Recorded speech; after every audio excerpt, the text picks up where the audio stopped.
perfect temperature in here. Get everybody to have a little feeling of what it's like on free agency day for general managers around the National Hockey League. So everybody settle in.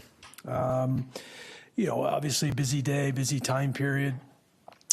Kicked off, I know last time I spoke, I was not necessarily indicative that we were going to get, Geeky and some of the other contracts done, but as I often reference, sometimes 1-2 conversations and, the deal finds its own timeline. So we're very happy to have that in place, along with a few of the other players that we could sort of start to identify how we were going to fill out our roster and explore, every opportunity. And I referenced that it would be through trade or through free agency. And we did a little bit of both, obviously testing the marketplace in terms of where we were, in Victor's case, happy to welcome him, his competitiveness, improving the power play.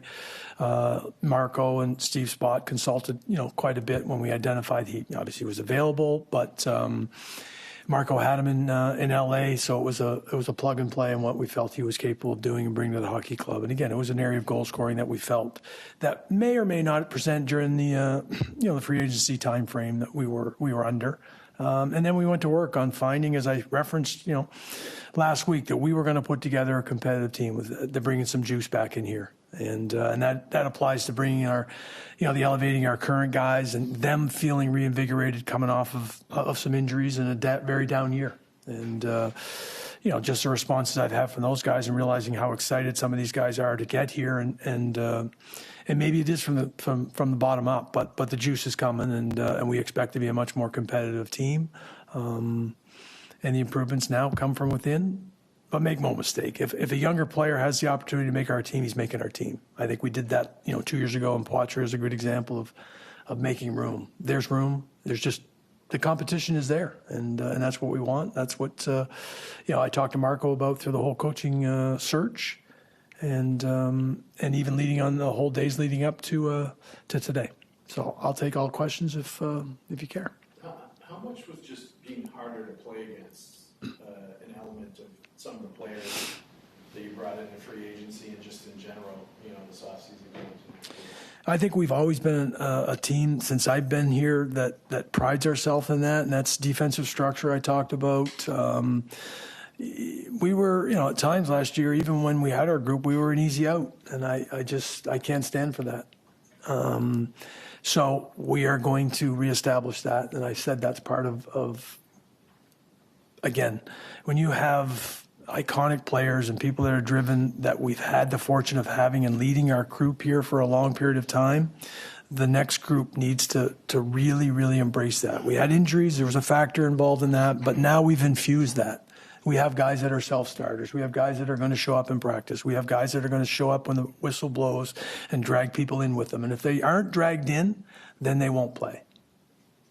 Obviously have that first year where he looked like he was going to be the premier power forward, but the scoring hasn't followed him.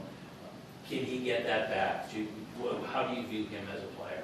Yeah, obviously he popped, a few years ago. He's had some injuries since then that have, probably derailed a little bit in that regard. I don't know if he's getting back to scoring 27 goals. I sure hope so. Deep down, we believe he'll bring a lot more energy to our group that we need. The physicality is there. We run through a tough division. I just think everybody gets a little taller.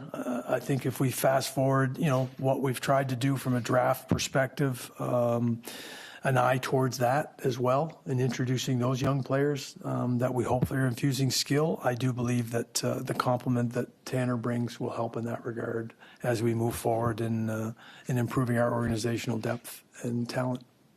You got a guy like Blue, how do you guys identify a player like that, and do you think he can translate to the NHL level in impact? Well, he and Alex both, they've done what they needed to do at the American Hockey League level in scoring at a high level and with consistency. There are a number of players around the league that have gone through this, and when they got their advantage, they've taken, got their opportunity, they've taken advantage of it. The conversations we have with both Mate and Alex were, if you're going to score at the National Hockey League level, we want you here, not anywhere else. So we provided that opportunity today, and they're excited about it. And I said, if they take the job of somebody that believes they're an incumbent. That's what happens in the National Hockey League when a guy, gets passed. And the internal competition start that we discussed organizationally, we needed to get back to having, and we're hoping they're going to take advantage of that opportunity. When it comes to Isamon, what were the things that he brings to the table that you appreciate? A lot of juice there. The forecheck ability, to get down ice. He's also chipped in his fair amount of goals. We're going to have to probably give a little bit of and put a little bit of trust into these guys building their penalty killing, at a little more of a consistent level. And that will be an area that we're going to tease out of Mikey and probably Tanner, who has done it in the past as well. So we can spread that around. Obviously we lost, some key guys in that regard, and you can't just roll over Lindy and Pav and, the same guys, especially when they're playing elevated roles as well. So we're going to spread that around. But the juice, the competitiveness, everybody you've talked to in terms of how Mikey shows up to practice every day, he's a pain in the ass. And I want to be a pain in the ass, for us. To reach the level of offense that you need to be as competitive as you want to be, are there guys that have to hit levels they've never hit before or not hit recently? And are you counting on some guys to have career years offensively to kind of get that offense where you want it to be? Well, what's interesting, last year we fell woefully short, but we were tracking to be short, partway through the year when we made that transition. We never, ever forecasted that somebody was having a career year. And I think that's fool's gold. Obviously, if they do, good on them. In Kiki's case, he got paid. So we're not rooting against them either. In that regard, the group itself, if the power play comes back online and they're feeling better about themselves in that regard, I think there'll be enough around. But, that's the area that if you look at the group that we're saying, okay, we got to tease it out. And we have to. Now you have to be healthy as well. But if you look at LA, you look at Minnesota, you look at the teams that, didn't lead the league in scoring, they still generated enough. They found a way to score enough. And, they're in the playoffs. So at the end of the day, I told you all along, we need to be a more competitive team. And offensively, we have to find a way to, Steve Spott will be a big part of that, and improving our power play. And if we have to find a little bit more during the course of the season, we have some space to do that. We have some draft capital to do that. And if we're in position, I think you guys know that I've generally had a pretty aggressive mindset, and we'll try and complement that. How would you just characterize this year's particular market? Talent-wise, or you talking the contract-wise? Can you expand on that question just a little bit, Fluto? It seems narrow compared to perhaps years of past when we saw so many guys re-up before to be done. I think you saw it as well. I mean, Florida took three primary players, by bringing them back off of the free agent market. You don't know. If somebody was thinking of an offer sheet on Geeky, that disappeared. So, end of the day, you get to July 1, and you see who's there to be able to bring in, attract. Like, it all has to happen. You're hopefully sort of doing your due diligence around the league and knowing who's available. Trade scenarios, being on one, and all of a sudden he's traded because everybody else is seeing the same thing. That happens. That's happened over the last couple of days to some of us, and that's where we took the opportunity to bring on Victor, and we're happy for that. Did teams fear the offer sheet more this year than in past years, with yourself signing, Geeky before July 1, Toronto signing Nyes, New York signed Cooley today? I think everybody has to be a little more cognizant of it. As I said, I think last week as well, the flexibility, the cap going up, I think it took away a little bit, but it doesn't mean it doesn't exist. So, the RFAs, you got to have both sides cooperate, because sometimes they may delay it and take it past it, and you never know. You just don't. But I think everybody was a little more aggressive in trying to get their RFAs done, just to avoid it and know what you had, to spend elsewhere. What's the hope, I guess, from a production standpoint for a guy like Geeky after signing to that contract? Well, we hope he goes back to 33 ultimately. If he's still playing with Pasta, depends on where he is on the power play. So there are things that may affect that. The shooting percentage was certainly at his highest level. So does that regress a little bit? It may. He's now averaged 25 goals over the last 2 years, so he was not. It wasn't barren last year either, in his first year here. So he shoots the puck. He's got a lot more confidence now. He can play with he proved now he can play and complement, a star player in the National Hockey. All those things sort of feed into, hopefully now he scores with consistency. And, I hope he remains a 30-goal scorer. Ultimately, that's what we want and we need. What was the process like bringing Corelli back, and what was your conversation like with him? Sean was really excited today, to be coming back. He knows what we're trying to do. He's been here and grown up as a player in the National Hockey League, cutting his teeth under leadership. He's now in that leadership category. He's, he knows a lot of these guys. It's plug and play for him to infuse, again, the energy piece of it. There's a penalty killing. There's a stability aspect to Sean. He can play a little bit up and down, both, left wing and center. He's good on draws. He's also a guy that takes a lot of pride, in professionalism on and off the ice. We had great knowledge of him. And, when it aligns the fact that he was excited about returning, I think it aligns pretty well for us. What you know of Victor's game from having seen him and what Marco was suggesting, having worked with him, how best does he fit into the power play? A net front. He's got some grease there. Knows timing is also part of the net front. Most of the guys that are effective there, they get their stick on a lot of pucks. It's not by coincidence they're in the right spots when the rebound is there. He has a good feel for that. He's got courage as well. He's not the biggest guy, but he's played the same way his whole career, and he's produced. He recovers pucks well, as and that's also a part of that net front ability. So we know, and even talking to Spotter about how he's going to make some tweaks. When the puck gets to a certain spot, the guys all know it's going to the net. And that's what we have to have a little more. I talked about before, having a little more consistency in executing our plans. And, Victor's been a part of that. He's played in the OC situation. He knows when a puck's gone up top in situations it's going to the net. So I think we'll have a little more. We're going to try to build continuity into that and have a plan in place, and hopefully he takes advantage of that opportunity. Your analysis of the power play's dysfunction last year, was it mostly net front? Was it failure to shoot? Was it not getting rhythm, not finding passing? There's the whole basket. It was. It started with entries, to tell you the truth. We were not as consistent as you need to be, and even that is if it requires a chip or a dump, like your group has to be on the same page in that regard. You can't just hope the guy's going to make a high-end play on every entry situation, but you have to be connected. I think that's one of the biggest things that we're going to try and refocus on. And the same thing, when the puck is, teams are killing in a certain way. If they're taking away pasta, you have to execute on the other side. But when that puck comes up top, it's supposed to go, to the net, because that's what they're giving you. And again, getting connected and spending some time now with Spotter and him talking about the players he's worked in Dallas and why it worked, and now being excited about, taking Charlie and Mason, and sort of, and Hampus even.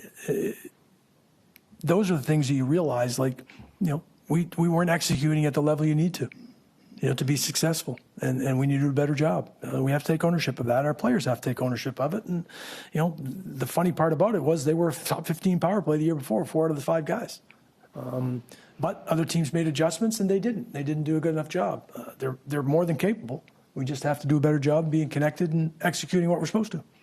As you conceptualize what this might look like on the ice come October, say the puck is in the offensive zone, you're on the forecheck, based on what you were able to bring in today, how do you want guys to follow the scheme? Yeah, I mean, that's Marco's, and he'll be the first to say, like, listen, he now has a bit of a blueprint of the players that he gets to get a hold of and how they're going to play. So those guys already sat today in terms of, okay, if this is how they're mapping out the lines are going to go, what are we capable of doing? Now, he still has his own structure and systems that everybody's going to play. It's the one thing, and even Marco's introduction to the development kids, and understanding if you're playing the right way, you're going to play. You're going to get an opportunity to play for Marco Sturm. Very direct, succinct in how he's going to approach things. That's going to be across the board. And that, again, is being connected, executing to the point where you are supposed to put pucks in certain times and areas. He's going to reinforce those things. So if you're supposed to play behind, you're going to play behind. And you're going to forecheck the hell out of it and puck recovery side of things. We're just going to try to, and everybody will be across the board. Now, some guys can execute at a much higher level. They'll get a little more rope. That's happened in every team. The best players generally get that. The other guys got to buy in and realize that they're going to contribute. But it has to come from our whole group. The offense has to come that way. Bring back Yogi, how are you? On the right side, you on the right side is the expectation that one of them is going to be able to run with a top 4 role. Yeah. I mean, fortunately, Charlie will be healthy. Knock on wood, he stays that way. I think that starts to slot guys in terms of what they're able to do and whatever the matchups are a particular night. Henry's already proven he can play with a couple different partners. So Leachy and Marco will figure out who's best suited to complement each other. You talked about Arvidsson and bringing him in and a lot of the focus from the power play. Do you feel like you have enough in the tank right now, 5-on-5, talent-wise, to score enough goals to get back that level that you're talking about, just beyond the power play success? I think that's the area that we're going to have to make sure we're executing at, in the style Marco wants to play. If there's a deficiency of any club starting the year, you point to that and say, hey, this group's going to have to work hard to score the goals and put it together. They're all capable. Arby's capable of scoring 20 goals. Geeks now is capable of scoring 30. That doesn't mean I'm anointing them at the high sides of their careers. But I do believe when you put the whole group together and what they're capable of doing, we'll score enough if we play the right way. And we'll defend a hell of a lot better. And I expect our goaltending to be significantly better. In April, you were confident the injured guys would be all healthy come camp? Yeah. Still confident? Yeah, very confident. Minus the obvious of having an injury between now and then.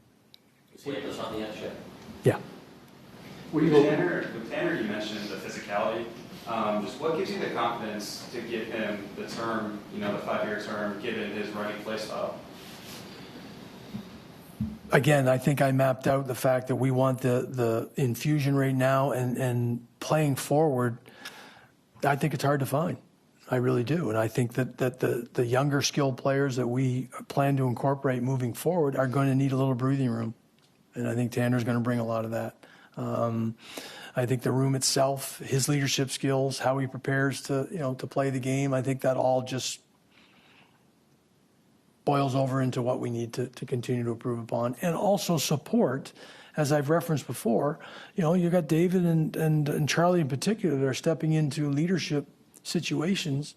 They've been, assistant captains and such. But there's a lot that goes into, being at that upper echelon level of leadership and what's required of you, along with being an elite player in the National Hockey League. Zdeno, Berge, obviously Marsh, like those guys did it. And they learned from it, but now they're going through it for the first time. I think bringing in more players that are capable of providing outlets and relief in that sense, plays a big part of what team success is all about.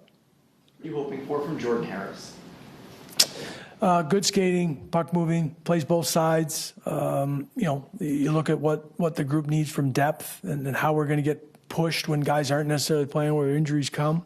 Mike Callahan, a little different flavor, probably a little more of the PK and stiffness side of things. Got his feet wet last year. Soderstrom, puck moving, has a little power play acumen. So you look at the blend of guys that are going to compete for that spot and that depth and provide. Everybody knows you need insulation as a defenseman, as a group overall throughout the year. So I think Jordan will push, for playing time and happy to bring him on board. So much of how every team in the league goes is based on how their 5 or 6 core players play. You've got your 5 or 6 core players. How do you hope those 5 or 6 core players today interpret the handful of moves you made? That we've tried to support them with infusing the energy and hopefully physicality and the ready-to-go mentality. I referenced before to be a harder out, to be in the fight, to drag people in. I think they know now that we've tried to support them, when they're trying to lead the charge. You guys have been around to watch Charlie every once in a while, the wires cross, and he's going to try and line somebody up, and David fighting, Tkachuk. Like, these guys are all in. But you need foot soldiers to go along with them to support the endeavors that they have, both, at the highest competitive level, but also executing at that level. I think we've done a job today. Do we have a surprise or two with a younger player or a Blumel or a Steves that can provide some secondary scoring for us? That's what needs to play out. Was his kind of experience with Blumel important as far as helping you know that, or convincing you guys that he's a guy that his offensive skills will translate from? Well, he had knowledge that, from inside the locker rooms and communication in Dallas's system, he didn't have a great opportunity. Dallas was a really deep team, and he had a few games. Did he play in an elevated role that he plays in Texas? No. So, we're going to take a peek at that, because that's what, in Spotter's case, he's not rubber stamping a player that's going to come up here and score at the same level. But what he's saying is if you put him in situations, where he's on an elbow in the power play and that's where he scores from there, you have to see that. You have to put some of those players in those situations so that you're able to see whether or not they actually hit the next level as well. Otherwise, you're just not going to know.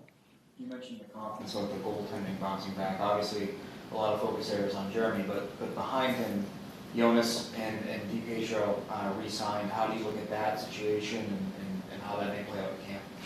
Again, Jonas was honest at the end of the year in saying that he believed we should have utilized him more, and especially maybe when Jeremy was struggling. And I was honest; I didn't disagree with him. And we've gone over that as a staff to recognize that, when a player's playing well enough, he maybe deserves the net, and regardless who it is. In Michael's case, he had a tremendous year. He was a AHL goalie of the year. We felt that, him still being young enough, there's growth potential in Michael as well. Michael comes and pushes, maybe it makes the decision even harder for all of us in terms of, but that's what we're trying to make sure we're driving. It should be uncomfortable. We missed by a wide margin. We need to be better. So every guy walking through the door or recognizing today we were trying to accomplish, that's what they should be focused on for the rest of the summer and coming in September. Do you feel like that goalie room is perhaps more in unison than it was at the end of the year when he was being honest about wanting to play more? Do you feel like everyone kind of knows the expectations or the situation maybe a bit better now moving into next year? Jeremy missed camp, so he didn't really start out with Corpy in that regard. I like the fact that Corpy flat out said, I deserve to play more. No, his play has to back that up as well. So they're supportive, they're competitive, and they're supportive in the same regard. So hopefully they've learned and they're moving forward, but they want them to stay competitive and stay connected in that regard. And I want Michael to realize if he's good enough to play, he should play. Anyone else? Thanks, Don. All right, happy 4th, everybody. Have a good rest of your week. All right, thank you very much.